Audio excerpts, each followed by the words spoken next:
Assalamu алейкум, урматтуу кыргызстандыктар.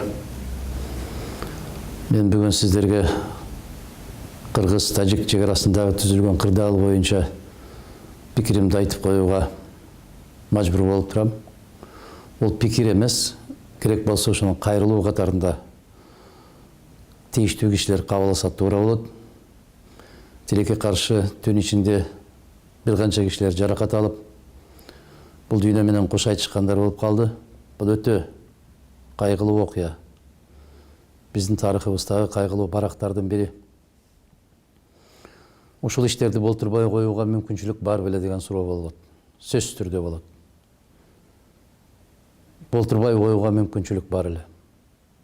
Азыр да бар. Мындан ары карай күчөтпөй коюунун жолдору бар.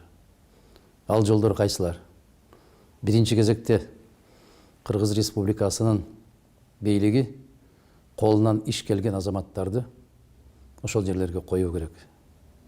Түк эч нерсени түшүнбөгөн, бул маселелер кантип чечилет, кандай жолдор менен чечилет, түшүнүгү жок, сабатсыз, бийликке жагынган инсандарды алып келип алгандын кесепетинен бир топ туура эмес иштер болуп келатат. Мындан ары карай да күчөп кетиши мүмкүн. Кудай ошондон сактасын. Мен ошол жерде туруп, колунда эч кандай куралы жок, чек араны кайтарып турган, кайдыгер болбой, ошол жерде топтолуп турган элге терең ыраазычылык билдирем. Ошол жерде эчендеген айылдык кеңештин депутаттары бар. Алардын кээ бирлери келип, коңгуроо кагып, кыргыз бийлигине кайрылып, эл журтка кайрылып, ошол жерди сактап калуунун аракетин жасаган айылдык кеңештин депутаттарына ыраазычылык билдирем. А бийлик эмне кылып атат? Тескерисинче, мен укканыма караганда, аларды чакырып алып, суракка алып, коркутуп, үркүтүп, мындай чыккынчылык бизде болгон эмес. Аны токтотуубуз керек. Биринчи кезекте мен карапайым кыргыз калкым сиздерге кайрылам. Ошол жерде жашап аткандарга кайрылам. Бүгүнкү атка минерлер биздин маселебизди чечет экен деген ой менимче үмүттү актаганга мүмкүнчүлүк да алардын кайсы бир деңгээлде акылда жетпейт. Биз өзүбүзгө өзүбүз бекем бололу, биринчи кезекте жаратканга жалбаралы. Асманыбызды ачык кылып, эли жерибизди бүтүн кылып, булардын жасап аткан иш аракеттери бирөө гана.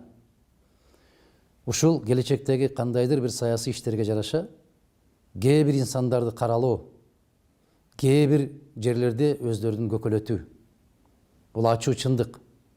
Маалыматты так жана туура таратпастан, ар кандай ушактардын аркасынан жүрүп аткан бийликтин акырети жакшылык менен бүткөн эмес, бүтпөйт дагы. Мына ушул иштерди ачыктан ачык бир тарапка буруп, бир кишини каралоонун, бир кишини жамандоонун аркасы менен жакшылык табышпайт. Мен укканыма караганда жогорку кеңештин кээ бир депутаттары кетиптир. Алардын дагы позициялары, ал маселе боюнча саясий көз караштары бештен белгилүү. Алар бары эмне иштер менен алек болот, ал дагы белгилүү. Ошондуктан кагылайын кыргыз калкым, мына ушундай учурда бир муштумга түйүлүшүбүз керек. Мамлекеттин келечеги бизге гана керек. Саясий оюндарды ойногон азаматтар аман болушсун. Алардын дагы акыретте жооп берер жооптору бардыр. Мындай жаманчылык, мындай арам ойлор көпкө чейин узара бербес. Баягы көпкө турбас, моол турган сур булут дегендей, бул сур булутта айланып кетер. Бирок элдин, жердин тагдыры менен ойногон туура эмес болуп калды. Мына кечээ эле биз бардык маселени чечтик. Жеринде кол койдук деп, калпагыбызды көккө ыргытып, аш тойлорду өткөрүп, эки мамлекеттин жетекчиси чечип койду. Кылымдар чечилбеген маселе деп сайрагандар бүгүн кайда экен? Ал маселелер чечилбей келген, чечилиши да кыйын. Дагы бир жолу айтам. Колуңардан келбейби? Колдон келе турган, маселени чече ала турган, мамлекеттин, элдин, журттун кызыкчылыгын коргой ала турган, көкүрөгүн тосо турган азаматтарга бошоткула да кеткиле. Колуңардан келбесе, айткыла, андан уялбагыла. Областтык деңгээлде болосунбу, райондук деңгээлде болосунбу, кайсыл деңгээлде жетекчи болсоң дагы айт, колумдан келбей калды. Келечектеги каргыштан коркуп атам. Мени бошотуп койгула. тепсе темир үзе турган, акыл менен таш жара турган азаматтар келип, ушул маселени чече турган болсо, ошолор келсин деген пикирди айткыла. Тырмышы болтурбагыла, кара ниеттик жасабагыла. Бул республикалык деңгээлдеги жетекчилерге дагы сөзсүз тиешеси бар. Улам барып келип, эч бир маселе чечпей келгениңерден пайда жок.